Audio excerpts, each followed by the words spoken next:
Hello students, मैं बीना गुप्ता। आज मैं आपको रिक्रूटमेंट में एक्सटर्नल रिसोर्सेज जो है उसके बारे में कुछ बताना चाहती हूँ। लास्ट डे हमने बात किया था एक्सटर्नल रिसोर्सेज के क्या तरीके हैं या उसके क्या मेथड्स हैं, किन किन तरीक़ों से बाहरी सोर्सेज से रिक्रूटमेंट किया जाता है, कर्मचारियों की नियुक्ति की जाती है। आज हम लोग उसमें थोड़ा सा आगे जाते हैं कि एक्सटर्नल सोर्सेज के क्या फ़ायदे होते हैं या बाहर से लोगों को लेने से, बाह्य पद्धति से कर्मचारियों को नियुक्त करने से क्या क्या फ़ायदे होते हैं और उसके क्या क्या लिमिटेशन है या कह सकते हैं क्या क्या उसके डिसएडवांटेजेस हैं। तो पहले हम लोग देखते हैं जैसे एक्सटर्नल सोर्सेज के फ़ायदे क्या क्या हैं। तो सबसे पहला फ़ायदा जो होता है वो एक्सटर्नल सोर्सेज में कि इसमें क्वालिफाइड पर्सनल की नियुक्ति होती है या कह सकते हैं इसमें योग्य कर्मचारियों का चयन किया जा सकता है या सिलेक्शन किया जा सकता है। जैसा हम जानते हैं कि भर्ती में या रिक्रूटमेंट में बाह्य स्रोतों से या बाहरी स्रोतों से संगठन में क्या होता है कि बाहर से उपलब्ध योग्य लोगों की संगठन में प्रवेश का अवसर मिलता है या उनको आने का मौका मिलता है।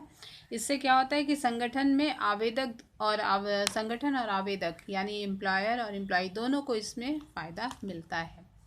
दूसरा है वाइडर चॉइस, या हम कह सकते हैं इसका जो होता है एक्सटर्नल सोर्सेज का चॉइस बहुत वाइडर होता है या कह सकते हैं इसका विस्तृत चयन या सिलेक्शन का एरिया होता है।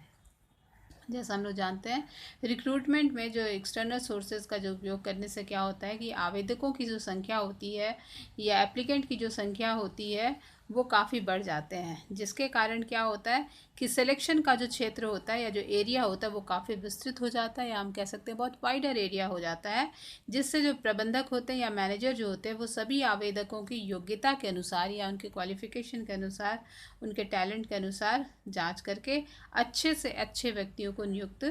कर सकते हैं या करने का उनको मौका मिलता है। नेक्स्ट है फ्रेश टैलेंट या कह सकते हैं नवीन गुण, या जिसको हम कह सकते हैं कि संस्था में क्या होता है कि संस्था के बाहर से जो कर्मचारी आते हैं उसमें नए नए व्यक्ति और नए नए आधुनिक विचारों के साथ संस्था में प्रवेश करने से संस्था को नए लोगों का फ़ायदा मिलता है और संस्था को इसका लाभ पहुंचता है। नेक्स्ट है कॉम्पिटिटिव स्पिरिट या कह सकते हैं प्रतियोगी भावना। वर्तमान कर्मचारियों में क्या होता है कि वो बाह्य कर्मचारियों के प्रवेश से प्रतियोगिता की भावना पैदा होती है या उनमें एक कंपटीशन की भावना आती है, जिससे क्या होता है कि जिसके परिणाम स्वरूप या कह सकते हैं जिसका फ़ायदा क्या होता है कि बढ़िया काम वो लोग करने लगते हैं और जो कार्य का जो निष्पादन होता है वो अच्छे ढंग से हो पाता है। नेक्स्ट है पक्षपात की कम संभावना या कह सकते हैं लेस चांस ऑफ फेवरेटिज्म या कह सकते हैं फेवरिज्म, जो उसमें फेवर की जो चांसेस होती है वो बहुत कम होती है, क्योंकि बाहरी सोर्स से जो भर्ती करने में क्या होता है कि सभी आवेदक जो होते हैं वो प्रबंधकों के लिए बिल्कुल नए होते हैं या सभी एप्लीकेंट नए होते हैं और किसी तरह का पक्षपात होने की संभावना नहीं रहती है, क्योंकि वो लोग एक दूसरे को नहीं जानते हैं या वो लोग सभी आपस में बिल्कुल नए होते हैं। इस तरह से हम देखते हैं कि एक्सटर्नल सोर्सेज के बहुत सारे फ़ायदे होते हैं। जैसे हम लोग देखें कि उसमें अच्छे पर्सनल की नियुक्ति हो पाती है, एरिया का बहुत वाइडर एरिया होता है या कह सकते हैं चूज़ करने का, सिलेक्शन करने का बहुत वाइडर एरिया हो जाता है। फिर देखते हैं कि उसमें फ्रेश टैलेंट का मौका मिलता है, अच्छे से अच्छे लोगों को मौका मिल पाता है और कह सकते हैं कि क्वालिफाइड और पर्सनल को उसमें मौका मिल पाता है। कॉम्पिटिटिव जो देखें कि उसमें कंपटीशन की भावना आती है, इससे वो लोग आपस में कंपटीशन रहते हैं, वर्तमान जो पहले से काम कर रहे हैं और जो बाहरी आते हैं उन लोगों में एक कंपटीशन की भावना आती है, स्पिरिट की भावना आती है, जिससे वो अच्छे से अच्छे काम कर पाते हैं। फिर कहते हैं कि इसमें फेवर करने की संभावना नहीं होती, क्योंकि आवेदक जो होते हैं या जो एप्लीकेंट होते हैं वो बिल्कुल नए होते हैं और उसमें फेवर की संभावना लेस रहती है या कम रहती है। नेक्स्ट है इसका जैसे फिर भी इसके कुछ अपने डिसएडवांटेजेस भी हैं या कह सकते हैं इसमें कुछ अपना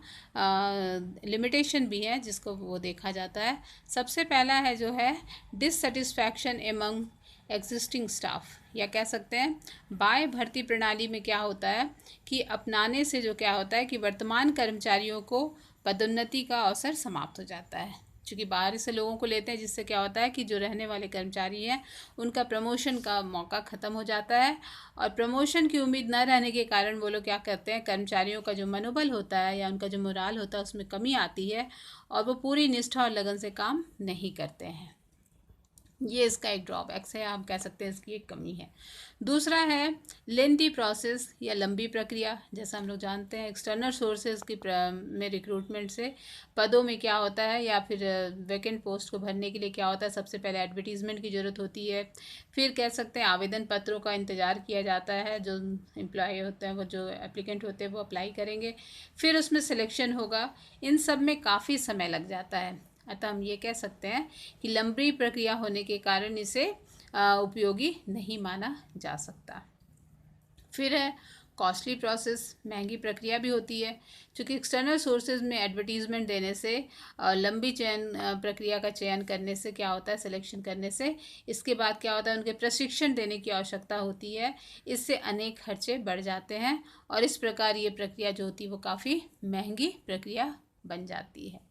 फिर हम देखते हैं इसमें नेक्स्ट जो है वो चांसेस ऑफ रॉन्ग सिलेक्शन या कह सकते हैं गलत चयन की भी संभावना जनरली इसमें बनी रहती है, क्योंकि बाहरी लोगों को लेने से क्या होता है कि पूरी जानकारी न होने के कारण कभी कभी गलत सिलेक्शन की भी संभावना हो जाती है। यदि कह सकते हैं कि एक भी गलत चयन अगर हो जाए तो संस्था को बहुत महंगा पड़ सकता है, यह संभावना बनती है। नेक्स्ट है इंक्रीज इन लेबर टर्नओवर या कह सकते हैं श्रम परिवर्तन दर में वृद्धि, क्योंकि जब हम देखते हैं कि कोई जब नए कर्मचारियों को नियुक्त किया जाता है या कर्मचारी आते हैं तो यह जानकारी उन्हें नहीं होती है कि संस्था में ऊंचे पद पर नियुक्त करने जो है उनका वो क्या कर रहे हैं नहीं कर रहे हैं। तो इसका मतलब यही होता है कि ऊंचे पदों पर नियुक्त नहीं किया जाएगा और ऐसे में क्या होता है कि उन्हें बहुत सारे अवसर मिलते हैं और वो संस्था को छोड़कर चले जाते हैं, जिससे क्या होता है कि श्रम परिवर्तन दर में जो होती है वो वृद्धि हो जाती है और संस्था की साख में भी कमी आती है। इसका नतीजा ये होता है कि एक अच्छे व्यक्ति संस्था की ओर आकर्षित नहीं होते हैं। इसलिए कह सकते हैं इंक्रीज इन लेबर टर्नओवर या फिर हम कह सकते हैं श्रम परिवर्तन दर में भी वृद्धि होती है। इस तरह से मोर और लेस देखा जाए तो किसी भी ऑर्गेनाइजेशन में इंटरनल और एक्सटर्नल सोर्सेज दोनों से अपॉइंटमेंट किया जाता है या लिया जाता है, लेकिन इंटरनल सोर्स की तुलना में एक्सटर्नल सोर्सेज थोड़ा सा महंगा भी होता है और उसमें कुछ लिमिटेशन भी होते हैं, क्योंकि उसमें बाहर से लोगों को लेने से कुछ ऑर्गेनाइजेशन को कुछ खर्चे भी ज़्यादा होते हैं, उसमें समय भी ज़्यादा लगता है। फलस्वरूप वो डिपेंड करता है अपने ऑर्गेनाइजेशन पे वो किस तरह का रिक्रूटमेंट प्रेफर करेंगे, ऑर्गेनाइजेशन का साइज़ क्या है उसके आधार पे वो उसका सिलेक्शन करेंगे। थैंक यू, आज यहीं तक रखते हैं। नेक्स्ट डे फिर हम लोग बात करेंगे कि सिलेक्शन क्या होता है या चयन क्या होता है, उसका मतलब क्या होता है, और सिलेक्शन जैसा हम लोग जानते हैं कि प्रशिक्षण और योग्य को सेलेक्ट करने के बाद उनको जो ट्रेनिंग दी जाती है या क्या किया जाता है, उसके लिए हम लोग फिर प्रक्रिया में देखेंगे कि नौकरी में कैसे किया जाता है और क्या किया जाता है। नेक्स्ट हम लोग वीडियो में इसको देखेंगे। Thank you.